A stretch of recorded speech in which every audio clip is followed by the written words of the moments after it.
Hello, Vibers. Welcome to day 23 of our 30 days of cat spirit animal wisdom. If you are new here, my name is Shon, and I'm so glad that you're joining us. So those of you who've been here, for all of the days, you may have noticed that I recently broke out my fall attire because it has gotten a little bit chilly in Los Angeles. Today, I needed to feel springtime because I do love spring and summer colors. So I have on my sweater, but it's a yellow sweater with a pink top, so I could feel like it's spring. And I'm sure you feel better having heard that from me. I bet you don't give a damn. Anyway, let's focus on you. So we are continuing our 2-card pulls with grabbing a card from my Cosmic Cat Wisdom cards and then a card from Tarot of the Divine so that we get you detailed specific messages from, or a detailed specific message from the spirit of the cat. So those of you who found this reading today, your message is this. So first you got innocence, look through fresh eyes. This would be like the equivalent of getting the full card in a tarot reading, right? Innocence, look through fresh eyes. And then I'm going to pull one for you guys from this tarot deck. Let's find out to clarify that. Oh, okay. Oh, and then we got 4 of Swords. And I don't love this depiction of 4 of Swords usually. Because it's like the opposite of 4 of Swords in the Rider-Waite-Smith system, which is the system that I read. So 4 of Swords is typically, it's about rest. It's about mental rest. It's sometimes an encouragement to meditate and to relax.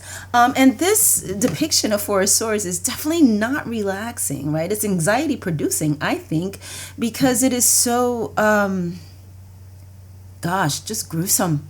You got this wolf and his eyes are bugging out and he's tied up and there's a sword that's been shoved through his mouth. Ew. So if we take these two together, what I am picking up on for you guys as your message for today is essentially it's like stop adulting, right?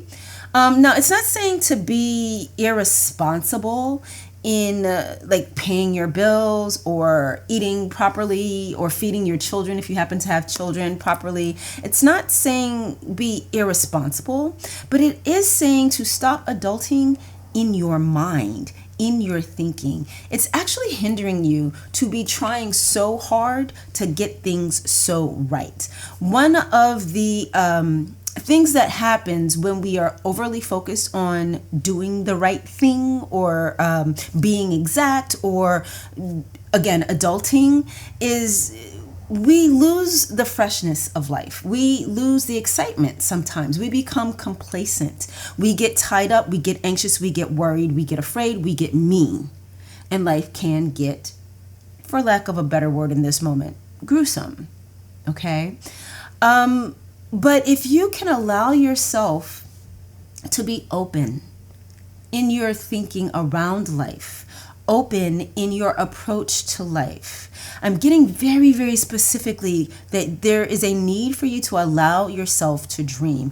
I'm getting that when you, for those of you who do have a meditative practice, you may have been finding lately that when you sit down to meditate, or even if you do yoga as a meditative practice, anything where you are doing something to help quiet the mind, that you are not actually, your mind is not actually quieting, that it is actually kind of like screaming at you. Like the way I describe it when I try to tell my boyfriend that I'm experiencing it, it's like my head is eating itself. Like it's just like chomping, something is chomping, thoughts are chomping at my head. And so you guys are really being encouraged to bring more of a newbie mentality to your view of and your approach to life. So for some of you, this might mean actually taking up something new, learning something new. This can be as simple as reading a new kind of book. If you're a reader, instead of reading the kinds of things that you always read a new kind of book. Instead of watching the kinds of movies or television shows or having the same hobbies or habits that you always do, doing something new. All right. This is going to break up the pattern of thought in your mind, and that in and of itself, while it sounds like it might be anxiety producing or provoking, and it might cause a teeny bit of stress because of the newness of things, actually new hobbies possibly, but new things like new television shows or new books, those won't cause you stress. And that's why that I'm sure that's why that came up as the first examples, things that there's nothing at stake. So find new ways to experience these things where there's nothing at stake. And that breaking up of the mental pattern is going to relax the brain, okay? And it's also going to get you, stop you from thinking about those things which you are already worried about, already stressed about. It's more than just letting go.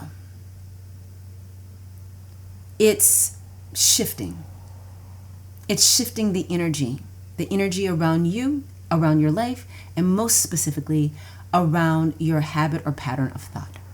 If you would like some help around this, or more guidance, I should say, around this, and what it is really that can help you to reconnect with your unjaded, untainted, untired, that's not really a word, self, then I would be happy to do a reading for you. I offer personal readings on Etsy as well as on my website. The website address is shonwilson.com, and my Etsy shop can be found at notsoaverageDreamer.etsy.com.